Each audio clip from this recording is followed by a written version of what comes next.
लड़की चाहे प्लेन उड़ाए, लेकिन शादी वाले दिन उसे 4 कदम स्लो स्लो करके ही आना है। और उनकी जो एनर्जी है उसको इस तरीके से कंज्यूम करवाइए कि वो उनके फ्यूचर में हेल्प करे।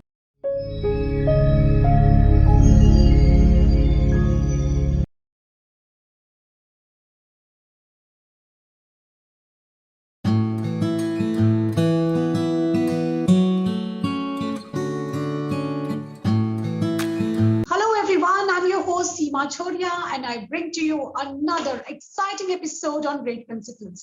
Today we have with us an educator that is going to just surprise you with her vision and her thoughts. So let's begin welcoming her.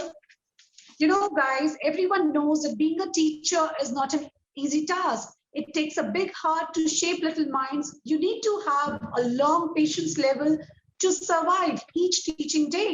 You have to survive, revive, and rejuvenate to come as a powerhouse next day.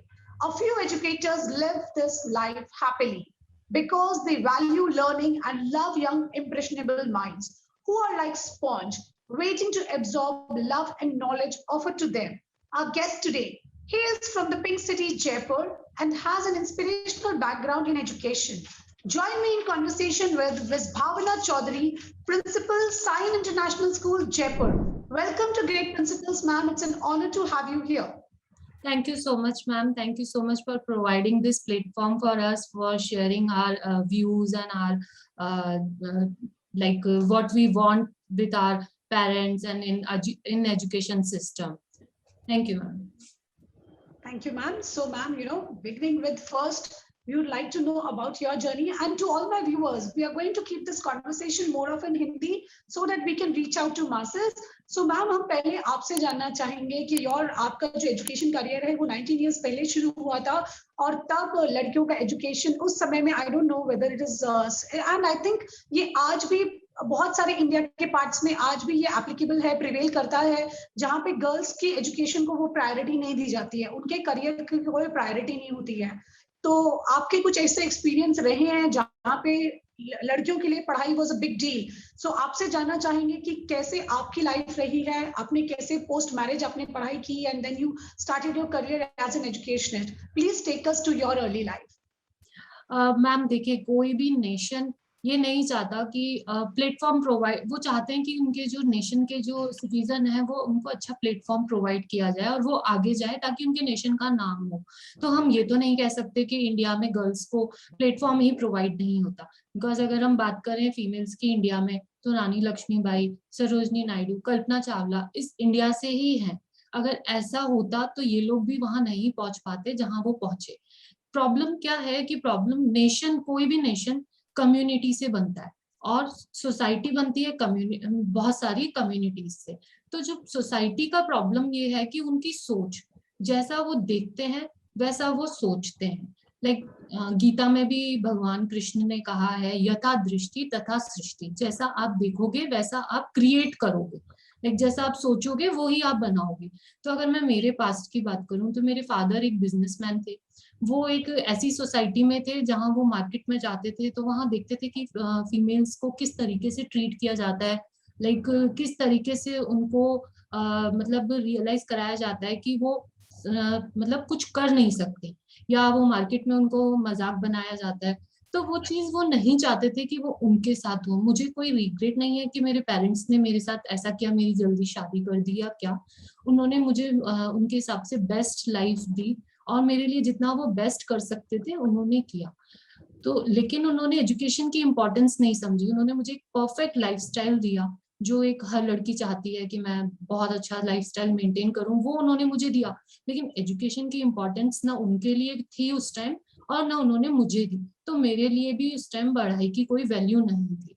लेकिन जब मेरी शादी हुई 2002 में मेरी शादी हुई, उसके बाद जब जिससे मेरी शादी, मेरे जो लाइफ पार्टनर है वो खुद एक टीचर है।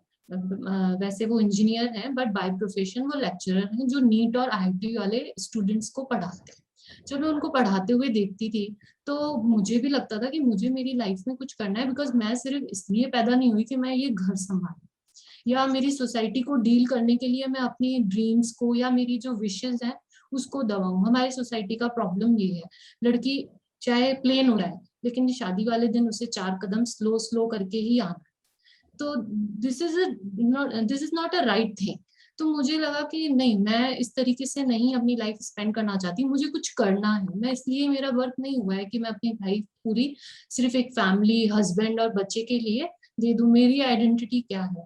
आई एम मिसेस भावना विकास चौधरी। तो इसमें विकास चौधरी क्यों है? मेरा पर्सनल आइडेंटिटी क्या है मेरा? तो उसके लिए मैंने अपना फर्स्ट जॉब स्टार्ट किया मेरठ से as a pre primary teacher. तो मैंने प्ले ग्रुप मुझे दिया गया था। मैंने फर्स्ट डे जब प्ले ग्रुप में बच्चों के साथ इन्वॉल्व हुई तो मुझे बहुत अच्छा लगा। लेकिन नेक्स्ट डे जब मैं बच्चों में गई तो मुझे बड़ा इरिटेशन हुआ।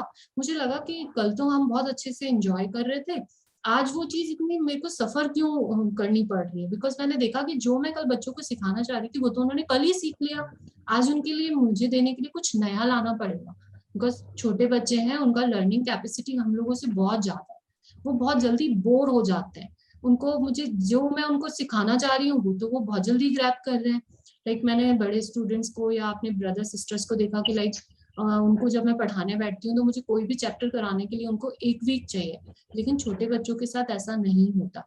उन्हें आप जितना ज्यादा देंगे वो उतना ग्रैब करेंगे, वो उतना जल्दी जल्दी लर्न करेंगे। तो मुझे रोज एक एक्टिविटी प्लान करनी पड़ती और उनको सिखाना पड़ता कि आज में हम नया ये करेंगे। दूसरा, उस टाइम जब हम पेरेंट्स से डील करते थे तो पेरेंट्स का कहना होता था कि आप छुट्टी मत करो स्कूल की। तो मैं पूछती थी भाई छुट्टी क्यों नहीं की जाए? Sunday is a universal holiday और वो तो होगा।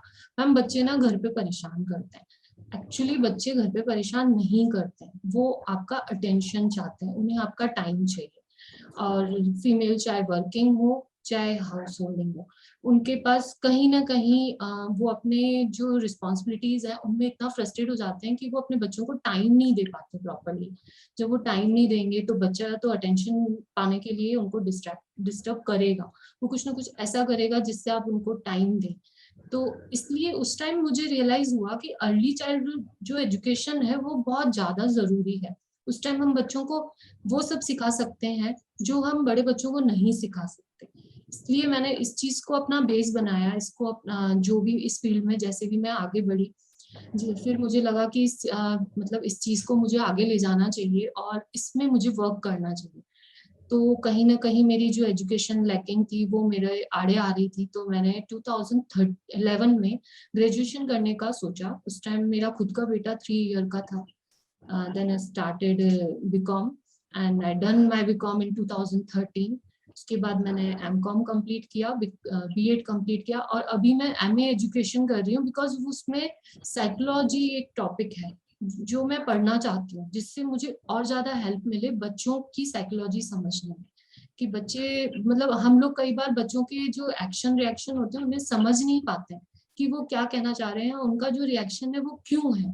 तो मैं और उसको डीप में जाके पढ़ना चाहती हूँ कि मैं उनके और क्लोज आ पाऊँ और इस फील्ड में और कुछ नया ला पाऊँ।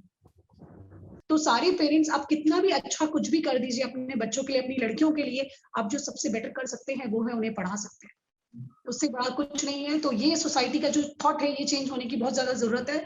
मैम आज आपने बहुत आई ओपनिंग बात कही है कि आज भी ये सब चीजें होती हैं। तो जो हम मैम एक एग्जाम्पल मैं आपको देना चाहूंगी। आज जब शादी की बात होती है तो लड़के की फैमिली चाहती है कि लड़की वर्किंग आए, और जब लड़की वर्किंग आती है तो वो ऑफिस जाएगी, ऑफिस से आने के बाद किचन में काम लड़की को ही करना है, ये ऐसी मेंटालिटी है। अगर कोई लड़का किचन में हेल्प कर रहा है तो ये कहा जाएगा कि he is lucky, she is lucky कि उसको ऐसा हस्बैंड मिला जो उसकी हेल्प करता है। Why he is not lucky कि उसकी लाइफ सरवाइव करने में वो लड़की उसकी हेल्प कर रही है। और अगर कोई लड़का इसके बियॉन्ड जाके, इस थॉट के बियॉन्ड जाके अगर वो कुछ एक्शन लेता भी है तो ये क्यों कहा जाता है कि मतलब उसको सोसाइटी कुछ गलत ही कहेगी कि लाइक अपनी वाइफ की सुनता है और वो तो बिल्कुल ही बदल गया है। ऐसा क्यों? वो सोसाइटी बदलने की कोशिश कर रहा है। तो ये चीज बहुत ज्यादा सोचने की है कि अगर आपको वर्किंग वुमेन चाहिए तो आप उसको कहीं ना कहीं कॉपरेट भी तो करो, उसके भी तो कुछ व्यूज हैं, उनको भी तो वैल्यू दो। पर वो आज भी हमारी सोसाइटी में एक्सेप्टेबल नहीं है। क्या है ना मैम कि हमको बचपन से हमारे लड़कों को लड़कियों की तरह बड़ा नहीं किया गया है। लड़कों को ये सिखाया गया तुम बैठो बेटा, पानी का गिलास तुम्हें हाथ में मिलेगा। तो ये जो है ना, हम जब हम अपने लड़कों को लड़कियों की तरह बड़ा करना शुरू करेंगे, जब उन्हें बताएंगे कि हाउस होल्ड वर्क करना सिर्फ लड़कियों का काम नहीं है, तो शायद ये चेंज हो पाएगा। So going ahead with our discussion ma'am, अभी जैसे ये जो कंजर्वेटिव थॉट्स आज भी प्रेवलेंट है, तो आपके सामने क्या क्या चैलेंजेस आए आपका करियर स्टार्ट करने में? आपको लोग कैसे देखते हैं, वो as a working women, as a working mother? Ma'am अगर मैं करियर में स्ट्रगल की बात करूं तो मैंने जिस तरीके का स्ट्रगल किया उसकी लिस्ट बहुत लंबी है। बिकॉज जब हम जाते हैं जॉब के लिए अप्लाई करते हैं तो फर्स्ट वो रिज्यूम देख के पहला क्वेश्चन होता है your education is not completed, like 12th is not a, उसको एजुकेशन का पार्ट ही शायद नहीं मानते। वो जब तक बहुत सारी डिग्रीज ना हो तो आप जॉब के लिए एलिजिबल नहीं हो। उस टाइम मेरे स्किल्स को मेरे जो कैपेबिलिटी है उसको इग्नोर किया गया, कई जगह इग्नोर किया गया। और जहां मुझे जॉब मिली तो वो इसलिए नहीं मिली कि मैं उनकी चॉइस में थी, वो कई बार इसलिए मिलती थी कि मैं उनका लास्ट ऑप्शन थी कि चलो अभी कोई नहीं है तो इसको हम रख लेते हैं। लेकिन वो उस चीज को मैंने ऑप्शन को चॉइस बनाने तक का जो मेरा जर्नी है उसमें मैंने काफी हार्ड वर्क किया। लाइक फैमिली को भी मैंने अपने साथ में रखा और मेरे हस्बैंड, जैसा कि मैं आपको पहले भी बता चुकी हूँ, बहुत ही कोऑपरेटिव रहे हैं। वो मुझे किसी चीज के लिए मतलब मना नहीं करते या वो मुझे पुश करते हैं कि नहीं यू कैन डू दिस, आपको करना चाहिए। अगर मैं बोलूँ मे बी मुझे डर लग रहा है मैं नहीं कर पाऊंगी, नहीं तुम कोशिश करो, तुम कर सकती हो, यू आर बेस्ट, तुम्हें खुद नहीं पता तुम में क्या क्वालिटीज है। वो हमेशा मुझे मोटिवेट करते हैं और मुझे वो हर वो चीज करने के लिए कहते हैं कि तुम एक इंडिविजुअल आइडेंटिटी हो, तुम्हें क्या पसंद है तुम्हें वो करना है। शादी का मतलब ये नहीं कि मैं और बेबी और बस फैमिली। तुम्हें क्या खाना है वो सोचो, तुम्हें क्या पहनना है वो सोचो, मुझे क्या खाना है ये मत बनाओ। तो वो चीजें मुझे उन्होंने बहुत ज्यादा कॉपरेट किया and I am really very lucky कि I got husband like him. और उन्होंने मेरे करियर में बहुत हेल्प की है। उसके अलावा मेरा एक ड्रीम रहा, मैं आपसे शेयर करना चाहूंगी। मैं जब छोटी थी मुझे ग्लैमर वर्ल्ड में जाने का बहुत शौक था। मुझे लगता था कि लाइक मैं टीवी की जब दुनिया देखती थी मुझे लगता था मैं मॉडलिंग करूं, मैं टीवी में जाऊं, मैं एक्ट्रेस बनूं। बट फैमिली कंजर्वेटिव थी तो उन्होंने मुझे कभी इस चीज को सपोर्ट नहीं किया। डांस डांस मेरी हॉबी रही है तो उन्होंने मुझे कभी कॉपरेट नहीं किया। इन 2013 I remember like FBB got style get famous एक कॉन्टेस्ट हुआ था, उसमें मेरा सिलेक्शन हुआ। और नेक्स्ट डे मुझे नहीं मालूम थी ये बात कि मैं बिल्कुल फाइनल में पहुंच गई हूँ। और नेक्स्ट डे सीधा न्यूज़पेपर में इंफॉर्मेशन आती है विद फोटोग्राफ कि आई एम फाइनलिस्ट। तब भी मेरी फैमिली ने मुझे रोकने की कोशिश की कि अब आप मैरिड हो, आपकी फैमिली है, आपको नहीं जाना चाहिए, आपका खुद का बेबी 5th क्लास में पढ़ता है और मॉडलिंग में आपको पता है किस तरीके की चीजें होंगी। That time my husband told तुम्हें जाना है या नहीं जाना है? देन आई सेड मुझे तो जाना है, गो एंड जियो अपने ड्रीम को, क्यों किसी की सुनना। और मैं अकेली गई, नोएडा में शो हुआ था और वो 2 दिन मैं कभी भूल नहीं सकती। आई फेल्ट लाइक सेलिब्रिटी, जिस तरीके का वो शो था और मैंने काफी अच्छा उसमें परफॉर्म किया और मैं विनर रही पूरे राजस्थान से। तो अगर वो मुझे सपोर्ट नहीं करते तो पॉसिबल ही नहीं था कि मैं उसमें जा पाती। मे बी अगर मैं उन्हें कहती कि मुझे इसमें करियर बनाना है तो वो उसमें भी मना नहीं करते। लेकिन ये मेरी खुद के एथिक्स थे या मेरी खुद की सोच थी कि अब जितना मैं कर सकती थी मेरे ड्रीम्स को पूरा वो मैं कर चुकी हूँ। अब मुझे मेरे घर और परिवार और साथ में करियर को लेके चलना। तो फिर मैंने उस ड्रीम को वहीं स्टॉप किया। स्टिल मैम आपने ट्राई किया और ये बहुत बड़ी बात थी, बिकॉज बहुत बार क्या होता है स्पेशली विद फीमेल्स कि जब रेस्ट्रिक्शन आ जाता है तो हम हमारे ड्रीम को वहीं छोड़ देते हैं, हम उसके ऊपर मेहनत नहीं करते, हम उसमें उस ऊंचाई तक नहीं पहुंचते जो हमने सोची थी जहां हमें पहुंचना है। सो इस टाइम पे हमें जरूरत होती है सपोर्ट की, एक पुश की जो हमको मिल जाए। बिकॉज कितना भी किया तो हम फीमेल को ऐसा एक हमारा बिल्ट है, हम इमोशनली बहुत अटैच्ड है कि मैं 2 दिन चली गई 4 दिन चली गई तो मेरे बच्चे का क्या होगा, मेरी फैमिली का क्या होगा, खाना कौन बनाएगा, घर कौन देखेगा, ये सारे थॉट्स हमें परेशान करते हैं।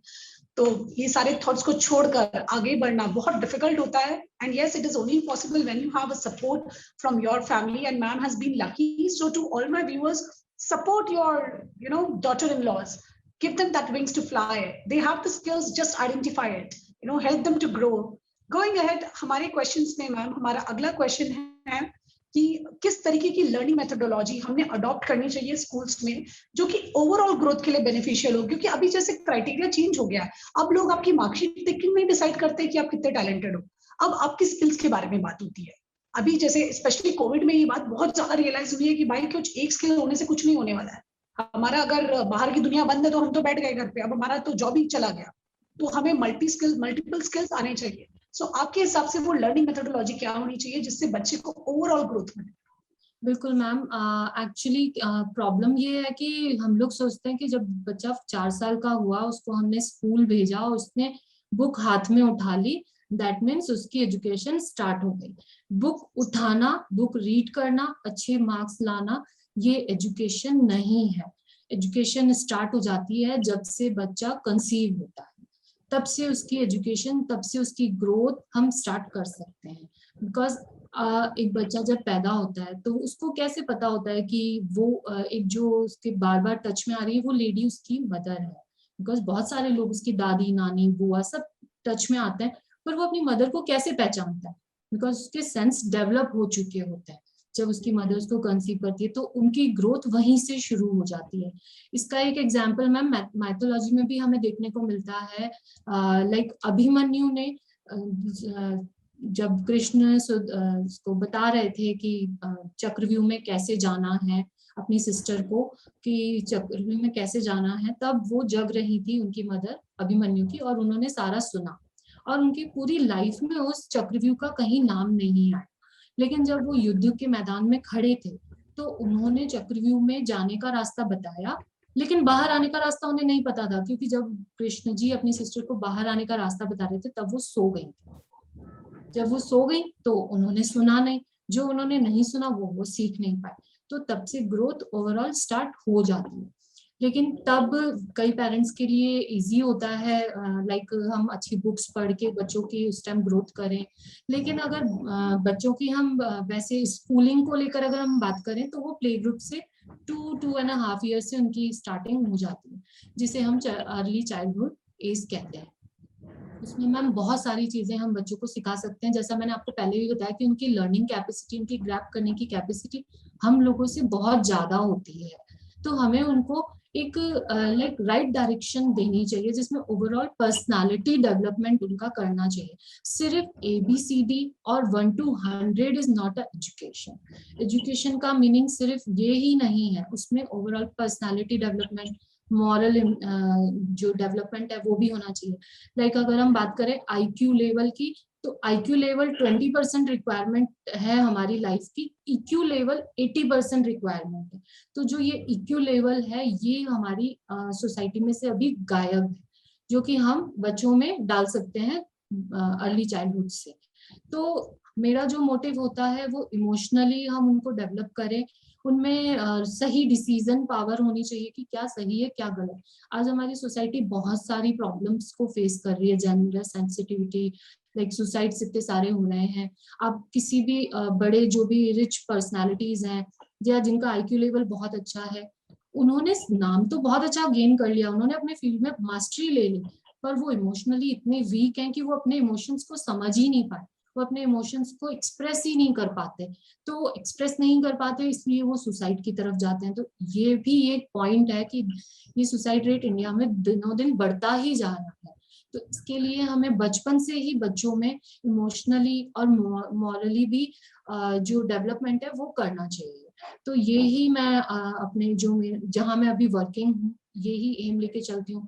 हमने वहाँ पे बच्चों को हेल्दी एनवायरनमेंट दे रखा है, वहाँ हम बच्चों को स्टोरी टेलिंग का हमने उनका एक सेशन हम रखते हैं, जिसमें हम हमारे इंडिया के प्राइड मूवमेंट्स, जो प्राइड स्टोरीज है वो उनको सुनाते हैं, ताकि बच्चे को भी प्राउड फील हो कि मैं एक ऐसा बैकग्राउंड लेके चल रहा हूँ, मेरे को एक अच्छा सिटीजन बनना है। मैम अगर आज हम नेशन, किसी भी नेशन को आगे बढ़ने के लिए या अच्छा नेशन डेवलप्ड कंट्री बनाने के लिए अच्छे डॉक्टर्स, इंजीनियर्स के साथ अच्छे सिटीजन्स की भी उतनी ही जरूरत है, और वो ही हम लोग लैक कर रहे हैं। हमें वो समझना होगा कि बचपन में ही बच्चों की प्रॉपर ग्रोथ होती है, सिर्फ मार्किंग और मार्कशीट या बुक रीडिंग करना एजुकेशन नहीं है। तो वो चीज हम बच्चों को देते हैं और उससे ही पूरे स्किल्स डेवलप होते हैं। और जिससे जो भी अभी आपने कहा लाइक कि कोविड में हमें रियलाइज हुआ, रियली में मैम जिनके सिर्फ पढ़ाना ही काम था, उनको पता चला कि हम लोगों को सिर्फ पढ़ाने ही आता है, हमें बाकी काम नहीं आता है। बाकी काम जैसे ऑनलाइन हुई चीजें, कई लोगों को कंप्यूटर ही नहीं चलाने आता था, तो उन लोगों को रियलाइज हुआ कि हम लोग अभी इस टाइम में सरवाइव करने के लिए भी हम बहुत पीछे हैं, हमें बहुत ज्यादा अपने आप पे वर्क करने की जरूरत है। राइट मैम, यू नो बहुत बहुत ही आपने बहुत अच्छी बात कही है कि इलिटरेट वो नहीं है जो लिख पढ़ सकता है, तो सिर्फ reading and you know writing आपके लिए लिटरेसी स्किल्स हो गया, मतलब आपने पढ़ लिया, ऐसा नहीं है। एजुकेशन का मतलब है कि क्या आप लाइफ में डिसीजंस राइट ले सकते हो, आप हर सर्कमस्टांसेस में खुद को संभाल सकते हो, और जैसे कि मैम ने कहा इमोशनली डेवलप होना बहुत जरूरी है, क्योंकि हमारे लाइफ में बहुत सारे चैलेंजेस आते हैं, लाइफ इज नॉट अ रोजी पिक्चर ऑलवेज, तो बहुत सारे चैलेंजेस है, आप ये चैलेंजेस कैसे लड़ सकते हो ये आपको एजुकेशन सिखाता है, हर सिचुएशन से खुद को कैसे बाहर निकालते हो ये एजुकेशन आपको सिखाता है। तो इसी लाइंस में मैम आपसे ये जानना चाहेंगे, अभी जैसे कि आपने बताया कि आजकल बच्चों का ईक्यू लेवल बहुत ही कम होते जा रहा है और इमोशनल क्वेश्चन हमें जनरली देखने को नहीं मिलता है, तो आप कैसे बच्चों में moral you know moral values है, इमोशंस है, हम ये बच्चों में स्कूल्स के थ्रू कैसे इंकलकेट करवा सकते हैं, स्कूल कैसे एक जरिया बन सकता है कि बच्चों को ये वैल्यूज का इम्पोर्टेंस समझ में आए?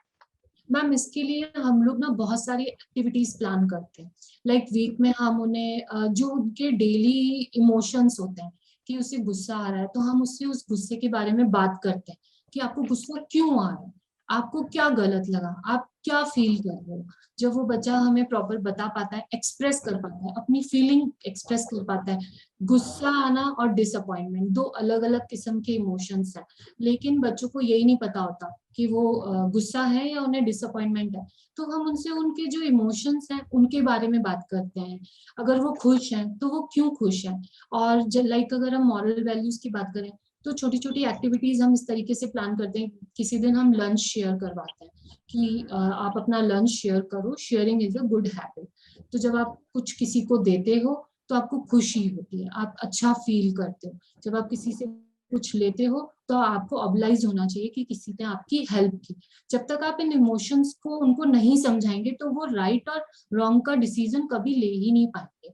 जब वो इन डिसीजंस को लेने के लिए जान पाएंगे कि हम किस तरीके से अपने इमोशन को एक्सप्रेस करें, लाइक हमारी लाइफ में बहुत सारे ऐसे मोमेंट आते हैं जहाँ हमें इमोशनली या इमोशंस के साथ डिसीजन लेने पड़ते हैं, या हमें हर तरीके से सोच के डिसीजन लेने पड़ते हैं, तो वो हैबिट हमें उन्हें बचपन से ही डालनी पड़ती है। और दूसरा इसमें सबसे बड़ा रोल होता है पेरेंट्स का। तो इसके लिए हम लोग स्कूल में टीचर्स को ट्रेनिंग प्रोग्राम्स देते हैं कि बच्चों से किस तरीके से कम्युनिकेट करें, और हम पेरेंट्स ओरिएंटेशंस भी ऑर्गेनाइज करते हैं जिसमें हम पेरेंट्स को भी गाइड करते हैं कि आप अपने बच्चे को टाइम दें, उनके साथ एक ऐसा फैमिली टाइम स्पेंड करें जिसमें हाफ एन आवर या 1 आवर ऐसा हो जिसमें फैमिली के सभी मेंबर्स इन्वॉल्व हो। उसमें आपका मोबाइल आपके पास नहीं होना चाहिए, वो सिर्फ बच्चा जो आपसे पूछ रहा है उसका आंसर उसे आप प्रॉपर दें। हो सकता है आपको उसका आंसर नहीं आता, तो आप उसे बताएं कि बेटा मुझे इसका आंसर नहीं आता, मैं आपको इसका आंसर कल दूंगा, या जब आपकी सही एज होगी इसका आंसर आपको तब दिया जाएगा। लेकिन अगर आपने उसे उसके क्वेश्चन से परेशान होकर उसे डांट दिया या उसे आंसर नहीं दिया तो आपने उसकी क्यूरियोसिटी खत्म कर दी, और क्यूरियोसिटी खत्म होते ही बच्चा डेवलपमेंट की तरफ नहीं जाएगा, उसका डेवलपमेंट वहीं खत्म होना शुरू हो जाएगा। क्यूरियोसिटी होना बच्चे में बहुत जरूरी है, वो क्वेश्चंस पूछ रहे हैं, ये बहुत अच्छी बात है। हमारी टीचर्स भी लाइक कई बार मेरे पास आते हैं, मैम मैं तो क्लास में नर्सरी नहीं ले सकती, why you can't take nursery. Ma'am बच्चे बहुत क्वेश्चंस पूछते हैं, ऐसा क्यों वैसा क्यों। तो यही तो हमें चाहिए, अगर वो इमेजिन ही नहीं करेंगे तो नई चीजों का क्रिएशन कैसे होगा, नई चीजें डेवलप कैसे होंगी। तो आप उनको आंसर दो। हो सकता है उनके जो इमेजिनेशन है उसमें जो ट्री है वो रेड कलर का हो, तो होने दो ना, प्रॉब्लम क्या है, बनाने दो उनको ड्राइंग। दिक्कत कहाँ आ रही है, हम तो चाह रहे हैं ना कि वो इमेजिन करके कुछ नया करे। अगर ये इमेजिनेशन नहीं होते तो शायद हमें लाइट नहीं मिलती, मोबाइल फोन नहीं मिलते। ये जब किसी ने फर्स्ट टाइम बोले होंगे ये वर्ड्स तो उनके आसपास की सोसाइटी ने मजाक ही बनाया होगा कि ऐसा कुछ नहीं होने वाला है। लेकिन आज हम उन चीजों के साथ हैं, तो बच्चों जितने क्वेश्चन पूछे उनका आंसर उन्हें देने की कोशिश कीजिए, उनकी इमेजिनेशन को नहीं रोकने दीजिए, उनको इमेजिन करने दीजिए चीजों को, चाहे वो गलत हो चाहे सही हो। और डायरेक्शन दिखाना हमारा काम है, हमें उन्हें डायरेक्शन दिखाना। बहुत बहुत अच्छी बात कही है मैम ने यहाँ पे कि देखिए जब कुछ इनोवेटिव होता है तो उसके पीछे क्रिएटिविटी है, और क्रिएटिविटी आती है इमेजिनेशन से। सो बच्चों को पूछने दीजिए व्हाई, क्यों, ये सवाल बच्चों ने पूछना बहुत जरूरी है। वो बॉर्न क्यूरियस होते हैं, आप और हम ही हैं जो उनकी क्यूरियोसिटी को स्पॉइल कर देते हैं, हम उनको आंसर नहीं करते हैं। और मैम ने एक बहुत ही अच्छी बात यहाँ पे एक और कही है कि आप सबसे अच्छी चीज जो इन्वेस्ट कर सकते हैं वो है अपना टाइम। बच्चों को अपना अनडिवाइडेड टाइम दीजिए जो कंप्लीटली सिर्फ उनके लिए हो, this is very much required. और एज अ पेरेंट हम लोग एक बहुत ज्यादा एक गलती और करते हैं, जब बच्चा गुस्सा दिखाता है, चिल्लाता है, रोता है, हम इमीडिएटली उसकी बात मान लेते हैं, भाग के अच्छा अच्छा अच्छा रो मत, जैसा तू बोले वैसा। तो ये मिस्टेक आई थिंक हर घर में हर पेरेंट करता है। मैम सो मैं आपको इंटरप्ट करना चाहूंगी। अभी हम बात करते हैं करप्शन। करप्शन एक ऐसा टॉपिक है कि जिसपे एंडलेस डिबेट हो सकता है। मैं क्वेश्चन ये पूछना चाहूंगी कि ये करप्शन वर्ड आया कहाँ से? करप्शन वर्ड हम लोगों ने क्रिएट किया। बच्चा रो रहा है या वो कुछ नहीं कर रहा तो हम ही उसे बोलते हैं ऐसा करो तो हम तुम्हें टॉफी देंगे, या ऐसा करोगे तो ये तुम्हें मिलेगा। तो यहीं से तो करप्शन की शुरुआत हुई है। हम उसकी प्रॉब्लम को समझ के उसका प्रॉपर सॉल्यूशन नहीं देना चाहते, हम उसे टाइम ही नहीं देना चाहते। तो यहीं से करप्शन स्टार्ट हुआ है। तो हम अगर ये ब्लेम कर रहे हैं कि इंडिया में बहुत करप्शन है तो इसके लिए हम ही जिम्मेदार हैं, कोई और नहीं है। Absolutely, this is what we do, कि ऐसा करोगे तो तुम्हें ये मिलेगा, वैसा करोगे तो आज तुम स्कूल चले जाओ तुम्हें लॉलीपॉप मिलेगा घर आने के बाद। This every each one of us are doing it and unintentionally हम ये करते हैं, और ये धीरे धीरे बच्चे के माइंडसेट में बैठ जाता है कि किसी चीज के बदले कुछ मिलता है तो ही कुछ करना चाहिए। So this should be avoided. To all my parents out there, avoid such mistakes that you are doing. This is very important parenting tip out there. If the child is showing his anger, you need to guide them that what you're doing is wrong, and whatever you do, this way we are not going to hear you. Your demands won't be fulfilled. Let him cry, it's okay. हमारी problem है बच्चा थोड़ा सा रोया कि हम बस jump करके उसको संभाल लेते हैं। Let him cry for a while, it's okay. आज रोएगा तो कल कुछ अच्छा सीखेगा वो। आज हम उसका फ्यूचर का रोना अगर हम नहीं चाहते हैं तो let him cry today, it's important. Let him learn that it is wrong. So going ahead, ma'am, on this conversation, we move to the another question of ours, which goes like, school जो leaders हैं, ये school parents और management के बीच में, मतलब school leader is someone जो school के management के विजन को ही आगे बढ़ा रहा है, और उसको एग्जीक्यूट कराने में सबसे बड़ा रोल स्कूल प्रिंसिपल का होता है। क्योंकि स्कूल प्रिंसिपल, स्कूल लीडर्स अपनी विजन, स्कूल की विजन अपने टीचर्स में, अपने पेरेंट्स में, अपने स्टूडेंट्स में पास ऑन करते हैं। तो कैसे एक स्कूल लीडर एक बहुत इंपॉर्टेंट कनेक्टिंग डॉट बन सकता है मैनेजमेंट, पेरेंट्स, टीचर्स, स्टूडेंट सबके बीच में? उसके वो ऐसा क्या करना चाहिए उसने कि ही becomes one centre point of connection between all, जो कि वो है, बट बहुत बार ये बहुत प्रॉपर्ली नहीं हो पाता है। तो इसके लिए आप क्या एडवाइस शेयर करेंगे? मैम ये जो पॉइंट है ना, इसको मैं आपको एक बिल्कुल छोटे से एग्जांपल से एक्सप्लेन करूंगी। आपने देखा होगा एक रस्सी पे कोई चल रहा है बैलेंस करके। वो पेरेंट्स और जो मैनेजमेंट का जो ब्रिज है वो उस रस्सी की तरह होता है हमारे लिए, जिसमें हमें बैलेंस करके चलना होता है। मैनेजमेंट को बिजनेस भी चाहिए, पब्लिसिटी भी चाहिए, और उनका मीन्स नेम भी चाहिए, उनको फेम भी चाहिए। पेरेंट्स को रिजल्ट्स चाहिए, और कई बार मतलब वो पैडागोजी हमें बनानी पड़ती है, उस तरीके का सिस्टम हमें क्रिएट करना पड़ता है जो दोनों में बैलेंस बना के चले। उसके लिए मैम हम लोग ईयरली प्लानिंग करते हैं। फर्स्ट हमारी ईयरली प्लानिंग होती है, उसके बाद हम उस प्लानिंग को 6 पार्ट में डिवाइड करते हैं, 2 मंथ के उस पे। उसके बाद उसमें हम डेली बेसिस पे उनको डिवाइड करते हैं और उस पे वर्कआउट करते हैं। और मैम जो ये ब्रिज है, इसमें जो सबसे इम्पोर्टेंट रोल होता है वो होता है टीचर्स का। बिकॉज टीचर अच्छा नहीं पढ़ाएगी तो बाहर रिजल्ट्स नहीं जाएंगे, रिजल्ट्स नहीं जाएंगे तो हमारे पास एडमिशन नहीं है। ये एक सर्किल है जो रोटेट होगा। तो टीचर्स को गाइड करना, टीचर्स को ट्रेनिंग देना, ये, और इवन मैं खुद भी ट्रेनिंग्स लेती हूँ इन चीजों के लिए, बिकॉज मैं भी नई नई चीजें एक्सप्लोर करना चाहती हूँ ताकि मैं अपने स्कूल में नई चीजें लाऊं और इस ब्रिज को मेंटेन कर सकूं। तो इसके लिए मेरा यही एडवाइस है कि हर जो भी आप कर रहे हैं वो सब कुछ प्लानिंग प्रूफ होना चाहिए। विदाउट प्लानिंग आप कुछ नहीं कर सकते। कई बार बीच में टीचर्स छोड़ के चले जाते हैं, हमारी प्लानिंग डिस्टर्ब हो जाती है। तो आपको इतना कैपेबल होना चाहिए कि हम उस टीचर पे डिपेंड ना रहे। अगर वो गई तो मैं एबल हूँ क्लास लेने के लिए, देन आई कैन डू। मैं अपने स्कूल में डांस क्लास भी लेती हूँ, मैं कंप्यूटर क्लासेस भी लेती हूँ, मैं बच्चों की लाइफ स्किल क्लासेस भी लेती हूँ, and I really enjoy this thing. मुझे बहुत मजा आता है जब मैं ये सब चीजें करती हूँ। और जब कहीं मतलब ये तो ऐसी सिचुएशन आ गई कि टीचर चली गई इसलिए मुझे करना पड़ा, समटाइम मैं अपना एक्स्ट्रा पीरियड भी लगा लेती हूँ, बिकॉज मुझे इंजॉय भी करना होता है इन चीजों के साथ, तो टीचर के होते हुए भी मैं क्लास ले लेती हूँ। तो जब तक आप खुद इन्वॉल्व नहीं होंगे चीजों में, आपको उनके ड्रॉबैक्स, उनके जो डिसएडवांटेज हैं और एडवांटेज हैं, वो आपको पता नहीं चलेंगे। तो सबसे इम्पोर्टेंट थिंग जो है, प्रिंसिपल का टैग जो है, हमने बचपन से देखा है कि एक कैबिन के अंदर प्रिंसिपल बैठे होते हैं, उनसे मिलने के लिए एक पियोन टाइम सेट करता है, फिर वो अंदर जाते हैं और वो अपनी बात बड़ी पेशेंस से सुनते हैं पेरेंट्स की, और उसका सोल्यूशन लेके पेरेंट्स आ जाते हैं। लेकिन हमें जरूरत है ये टैग बदलने की, हमें जरूरत है उस कैबिन से बाहर निकलने की, हमें जरूरत है क्लासेस में मूव करने की, टीचर्स के साथ खड़ा होने की और बच्चों में इन्वॉल्व होने की। तो यही मेरा मैसेज है कि आप लोग बच्चों में जितना ज्यादा इन्वॉल्व होंगे, टीचर्स में जितना कंफर्ट जोन आप उनको प्रोवाइड करेंगे। मैं ये नहीं कह रही कि कंफर्ट जोन उनको प्रोवाइड करने के लिए आप उनका डिसिप्लिन खराब कर दें। अगर दे आर डूइंग मिस्टेक तो आप उनको रियलाइज करवाइए कि yes ma'am, this is your mistake, but उनको वो कंफर्ट जोन में होना। मैंने एज ए टीचर भी वर्क किया, तो मुझे पता है कि टीचर्स किस तरीके की प्रॉब्लम फेस करते हैं जो मैनेजमेंट कभी समझ नहीं पाता।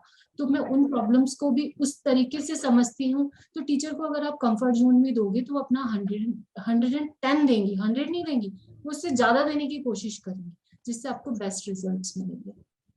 Absolutely ma'am. सो मैम ने हमारे पास यहाँ पे 3 तरीके के एग्जाम्पल सेट किए हैं हमारे लीडर्स के लिए कि you need to be approachable, participative and an involved leader.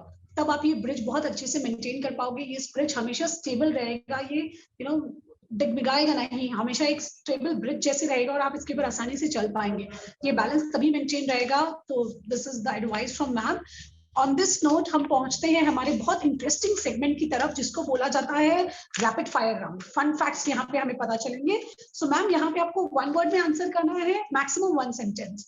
यहाँ पे पहला क्वेश्चन, दाल बाटी या खीर सांगरी, आपका फेवरेट लोकल फूड कौन सा है? दाल बाटी। ओके। आप आपका फ्री टाइम कैसे स्पेंड करते हो? What are the recreational activities in which you indulge? Painting, cycling, yoga. Alright, so painting, cycling, yoga. Jaipur आपके लिए क्या है? Jaipur is what? Jaipur is traditional city. Like मुझे बहुत सारी यहाँ पे ट्रेडिशनल चीजें जो मिलती हैं, उनको देख के बहुत प्राउड फील होता है कि I am belong from Rajasthan. मुझे बहुत खुशी देती है जो कल्चर है यहाँ का। पधारो हमारे देश। Like I am also inviting you, you should also come. आपका लाइफ का मोमेंट, वो ग्लोरी और फेम वाला मोमेंट कौन सा था? मैम, मैंने अपनी लाइफ में, मुझे नहीं पता मैं बहुत सक्सेसफुल प्रिंसिपल हूँ या नहीं, बट मेरे लिए प्राउड मोमेंट वो है कि मैं एज एक सक्सेसफुल मदर हूँ। मैंने अपने बच्चे को बहुत अच्छी पेरेंटिंग दी है। मुझे बहुत प्राउड फील होता है जब मैं ये सुनती हूँ कि मैम, इसके जैसा तो हमने बच्चा नहीं देखा, या मतलब उसकी जब मैं तारीफ सुनती हूँ तो मुझे खुद पे प्राउड होता है कि मैं कुछ अपनी लाइफ में करूँ या नहीं करूँ, या मैं कहीं हूँ या नहीं हूँ, मैं एक बहुत अच्छी मदर हूँ। तो वो मेरे लिए प्राउड मोमेंट होता है। मदरहुड में मतलब जब आपको ऐसा कुछ सुनने को मिलता है कि वाओ तुमने क्या किया है, तो हमको एज अ मदर्स पता है कि हमने कितना डिवोशन उसकी तरफ दिया है। तो जब इसके रिजल्ट्स हमको बहुत अच्छे मिलते हैं तो इससे बड़ा जॉय डेफिनेटली और कोई नहीं होगा। लास्ट क्वेश्चन इस सेगमेंट का, आप सपोर्ट के लिए किसके पास जाते हो जब आपको कुछ जरूरत है, कोई हेल्प चाहिए, तो कौन है वो go to person? One and only my husband. I thought so. He's like my friend. Ma'am, मैं फ्रस्ट्रेट हूँ, वो मेरा फ्रस्ट्रेशन लेने के लिए भी रेडी है, वो मेरा गुस्सा लेने के लिए भी रेडी है, वो मेरी हर मतलब मुझे बिना कहे वो समझ जाते हैं कि तुम्हें कोई चीज परेशान कर, तो मैं बिना सोचे समझे उन्हीं के पास जाती हूँ। मेड इन हेवन कपल है ये, जो एक दूसरे को बहुत अच्छे से समझता है। वंडरफुल। मैम, अब हम आपसे ये जानना चाहेंगे कि आपके कौन से कलीग हैं जो आपको इंस्पायर करते हैं आपकी जर्नी में, आप एज एन एजुकेशनिस्ट आपको इंस्पायर करते हैं? मैम, उनका नाम मैं आपको बाद में बताऊंगी, पहले मैं आपको उनकी क्वालिटीज बताती हूँ। जब वो क्लास लेके निकलते हैं ना, तो वो अपनी क्लास को एनालाइज करते हैं कि उन्होंने आज क्लास कितनी अच्छी दी, या बच्चों को कितना समझ में आया, उन्होंने अपना कितना % दिया। उनका जो पेशेंस लेवल है ना, उसको तो मैं आज भी टच नहीं कर पाई हूँ, और आई डोंट नो मैं कब कर पाऊंगी, पर मेरा विश है कि मैं उनके जैसी बनूं। और बच्चों को बहुत अच्छे से सुनना, लिसनर, बहुत अच्छे लिसनर है। जब तक आप बच्चों को सुनोगे नहीं, बच्चे आपसे कनेक्ट नहीं होंगे, क्योंकि बच्चों की वैसे ही बहुत कम सुनते हैं। तो उनसे मैंने ये सब सीखा है। और अगेन यहाँ पे भी मेरे पास मेरे हस्बैंड के अलावा कोई और नाम नहीं है, क्योंकि मैंने आपको स्टार्टिंग में ही बताया था, he is also a teacher. Wonderful ma'am, तो हम आपके हस्बैंड का नाम जानना चाहेंगे। Mister Vikas Chaudhary. Alright, so he is Mister Vikas Chaudhary, जो मैम के इंस्पिरेशन का सोर्स है, सपोर्ट है, लाइफलाइन है, सब कुछ है, मैम के बेटर हाफ है, जो उनको हर तरीके से सपोर्ट करते हैं। गोइंग अहेड मैम, हम हमारे लाइक मैंने उनको फ्रस्ट्रेट होते हुए देखा है कि अगर उनके क्लास में 100% नहीं हुआ तो वो खुद, उनको कोई कुछ कह नहीं रहा, ना मैनेजमेंट कुछ कह रहा है, ना कोई बच्चा कुछ कह रहा है, लेकिन वो खुद से ही डिस्टर्ब है कि लाइक आज मैंने अपना 100% नहीं दिया, मेरी क्लास आज अच्छी नहीं थी। तो ऐसा मैंने बहुत कम लोगों में देखा है जो सेल्फ एनालिसिस करके अपने वर्क को रेटिंग करें कि आज मैंने इतना परसेंट दिया। तो वो चीज मुझे बहुत अच्छी लगती है कि खुद के वर्क को भी हमें स्केल पे लाना चाहिए, तभी आप आगे इम्प्रूव कर सकते हैं। ये बहुत अच्छी क्वालिटी होती है, और सेल्फ इवैल्यूएशन करना, खुद केस करना कि आपने जो किया है वो कितना अच्छा है, ये बहुत इंपॉर्टेंट होता है, जो बहुत डिफिकल्ट है, बिकॉज खुद को अगर मार्क्स देने हैं तो कैसे देंगे ये, बिकॉज अल्टीमेटली जो मैंने काम किया उसका रिजल्ट जो आएगा वो मेरे लिए मार्क्स बनेगा। बट जब हम खुद एनालाइज करते हैं कि आज का दिन मेरा कितना फ्रूटफुल था, मेरा क्या क्या कहाँ कहाँ इम्पैक्ट हुआ, तो ये एक जॉय भी देता है। रात को जब आप सोते हो तो you feel satisfied that I made my day, I did something, you know, I created a difference. So going ahead on this note, हम हमारे लास्ट क्वेश्चन में पहुंचते हैं शो की। मैम, अभी जैसे study from home, work from home, ये जो एनवायरमेंट है, तो यहाँ पर आप हमारे पेरेंट्स को, हमारे टीचर्स को क्या एडवाइस देना चाहोगे कि ये जो है ना एजुकेशन फ्रॉम होम, घर से पढ़ाई जो स्कूल्स चल रही है ऑनलाइन, इसके लिए एक फ्रेंडली एटमॉस्फेयर हम घर पे कैसे बना सकते हैं, कैसे बच्चों को हम एनकरेज कर सकते हैं, स्पेशली ये जो छोटे वाले हैं, इनको बहुत डिफिकल्ट होता है बिना फिजिकल टीचर के, वर्चुअल टीचर के सामने बैठाना, इट्स वेरी डिफिकल्ट।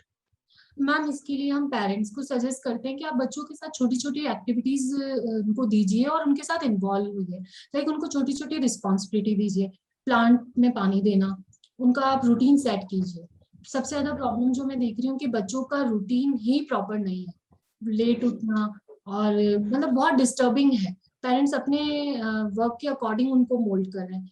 नहीं, आप ये सोचिए कि बच्चे को तो स्कूल ही जाना है और उसका टाइम टेबल उसी के अकॉर्डिंग सेट कीजिए, टाइम टू टाइम उसकी एक्टिविटी क्रिएट कीजिए, उसको रिस्पॉन्सिबिलिटी दीजिए। छोटे बच्चों के लिए लाइक आप घर में कुछ सामान मंगवा रहे हैं तो उसको काउंट करने के लिए दीजिए, उसको अरेंज करने के लिए दीजिए। उनसे थोड़े बच्चे हैं तो आप बिल उनको कैलकुलेट करने के लिए दीजिए कि बेटा देखो इसमें कहीं कोई एरर तो नहीं है। तो आप घर में जो छोटी छोटी एक्टिविटीज जो एजुकेशन है वो कंटिन्यू कर सकते हैं। टीचर्स अपना बेस्ट दे रहे हैं जितना वो दे सकते हैं, बट जब तक फिजिकली क्लास ना हो, क्लास का मजा नहीं आता। एक बच्चा भी मतलब इंजॉय नहीं करता उस क्लास को। तो यहाँ पेरेंट को एक टीचर बनने की बहुत जरूरत है और बहुत ज्यादा मतलब इन्वॉल्व होने की जरूरत है। मैं मदर्स से रिक्वेस्ट करूंगी कि अपने बच्चों को टाइम दें, उनके साथ कुछ कोलैबोरेट करके कुछ ऐसी एक्टिविटीज करें, ग्रुप एक्टिविटी करें जिससे वो भी इंजॉय करे और कुछ सीखे और आप भी अपने बच्चे को समझ पाए।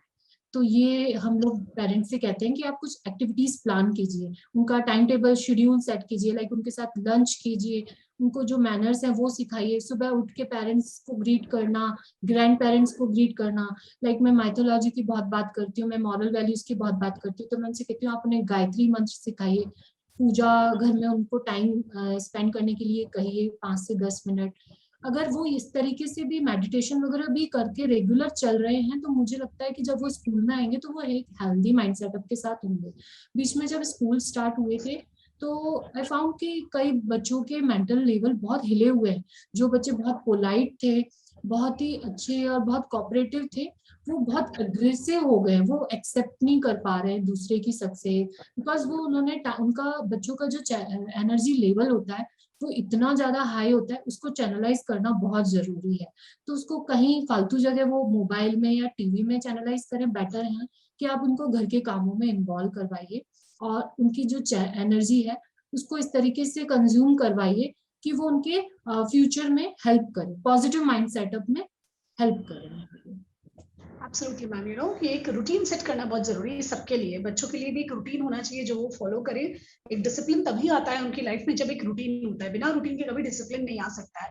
एंड बहुत जरूरी है कि हम ये जो छोटी छोटी बातें हैं साथ में पूजा करें, या कुछ ऐसा एक एटमॉस्फेयर हो जहाँ पे आप 5-10 मिनट भगवान के लिए देते हो, आप मेडिटेट करते हो, आप बड़ों का रिस्पेक्ट करना सिखाइए, एनवायरमेंट क्रिएट करिए, एक्टिविटीज करिए बच्चों के साथ में। और क्योंकि आज हम बात कर रहे थे वर्किंग मॉम्स के बारे में, तो why should only mothers be advised? Fathers की भी इक्वल ड्यूटी है कि आप पार्टिसिपेट करिए। बिल्कुल मैम, फादर की भी उतनी ही इक्वल रिस्पॉन्सिबिलिटी है। Fathers those who can participate for online schooling of the child, एक दिन मदर नहीं है तो बच्चे को ऑनलाइन स्कूल नहीं होगा, this is not fair. So, वही बात हो गई ना, हमने अभी की थी ना कि अगर लेडी आई है वर्क करके भी तो भी किचन में उसी को जाना है, ये मेंटालिटी तो यहाँ भी है ना कि बच्चे को पढ़ाना है, बच्चे की रिस्पॉन्सिबिलिटी तो मदर की है।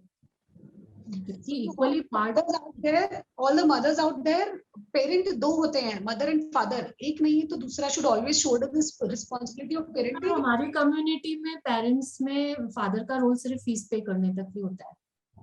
तो यही हमें ब्रेक करना है मैम, यही जो है स्टीरियोटाइप से ब्रेक करना है। It's not only mother's duty, you know, कि फादर क्या है सिर्फ पीटीए मीटिंग में जाने के लिए और फीस भरने के लिए नहीं है, दे हैव इक्वल रिस्पांसिबिलिटी। एक छोटा सा आपसे एक एग्जांपल शेयर करना चाहूंगी। रिसेंटली अभी मुझसे किसी ने ये क्वेश्चन पूछा था, मैं एक वर्कशॉप अटेंड कर रही थी, वहाँ पे हम लोगों से ऑडियंस क्वेश्चंस पूछते हैं, तो यूएस से थी, उन्होंने मुझसे पूछा कि लाइक हम जो बच्चों को, मैं बहुत अर्न करती हूँ, मेरी फैमिली बहुत साउंड है, तो मैं अपने बच्चे को सब कुछ दे सकती हूँ, तो मैं क्यों ना दूं? यूं क्यों कहा जाता है कि बच्चों को सब कुछ अभी क्यों प्रोवाइड कर रहे हैं, लाइक फैसिलिटेट इतना ज्यादा हम क्यों कर रहे हैं, तो मैं क्यों ना करूं, जो कि मुझे नहीं मिला मैं उसे क्यों नहीं दूं? मतलब अगर उसको फ्यूचर में स्ट्रगल करना है तो मैं उसको अभी से उस स्ट्रगल की आदत क्यों डालूं? तो मैं तो सब देना चाहती हूँ, तो मैं दे सकती हूँ, तो मैं क्यों ना दूं? मुझे इस क्वेश्चन का आंसर चाहिए। तो मैम मैंने उनको यही रिप्लाई किया कि दे तो हर पेरेंट अपने हिसाब से अपने बच्चों को बेस्ट देने की कोशिश करता है, मतलब वो बेस्ट से बेस्ट रिसोर्सेज लाके अपने बच्चे को देता है, लेकिन बच्चे को ना सुनने की हैबिट भी होनी चाहिए। अगर आप सब कुछ उसे देते रहोगे तो वो आपको रिवर्ट करेगा। किसी दिन अगर आपने उसको किसी चीज के लिए मना किया तो वो आपको रिवर्ट मिलेगा उस चीज का। तो पेरेंट्स की दोनों की रिस्पॉन्सिबिलिटी है, लाइक मनी का जो मैटर है, मनी की जो इम्पोर्टेंस है, वो एक फादर उनको समझा सकते हैं कि वो किस तरह ऑफिस जाके अर्न करते हैं, वो पैसा जो आता है उसके लिए उन्हें कितना वर्कआउट करना पड़ता है, और उस पैसे को मैनेज करने के लिए एक मदर को क्या क्या करना पड़ता है, वो सब चीजें हमें बच्चों से डिस्कस करनी चाहिए। जब हम बच्चों से डिस्कस करेंगे तो वो फादर और मदर का जो एक्चुअल रोल है वो समझ पाएंगे। Absolutely, ma'am. You know, we need to teach our children, kids, the value of money. You know, they need to understand कि हर चीज का एक वैल्यू होता है, मनी का एक वैल्यू होता है। हर चीज अगर हम उन्हें पहले से देते जाएंगे तो दे विल नेवर रियलाइज कि लाइफ में कभी वो वैसा भी फेज होता है जब हमें नहीं मिल रहा है, वो अपनी फेलियर्स एक्सेप्ट नहीं कर पाएंगे, they won't be able to do that. So prepare your child, you know, you give them, it's not nothing wrong in giving them, but timingly, don't overdo them, let them demand for it। ना उनको सोचने तो दो मुझे क्या चाहिए, आप सोचने का मौका ही नहीं देते, आप हर चीज पहले से लाके दे देते हो। So this is how you are spoiling your own child, don't do that। So it was a wonderful session, हमने बहुत सारी बातें की, और आज इस सेशन का बहुत important take away points की अगर हम बात करते हैं तो it's like, you know, still there are people those who are not educating a female child, so go ahead, लड़कियों को पढ़ाइए आगे, बहुत जरूरी है नेशन के लिए भी और उनकी अपनी लाइफ के लिए भी। Then, you know, participative parenting is required, husband wife दोनों का रोल इक्वल है, आप दोनों ही बच्चों के साथ में टाइम स्पेंड करिए, उनको इक्वल टाइम दीजिए, and you know support a working women. Every woman has the aspiration to work, but support her। आप अपने रोल्स डिवाइड कर लीजिए कि अगर मैं ये काम कर रही हूँ तो मुझे यहाँ पे आप ये सपोर्ट दोगे। So with support, miracles can happen, and you know, we are witnessing that every day। So what a beautiful session we had today। So many things we discussed about women empowerment, women equality, and you know, breaking the stereotypes। So wonderful session with you, Bhavna ma'am। Thank you so much for time. Thank you so much, ma'am.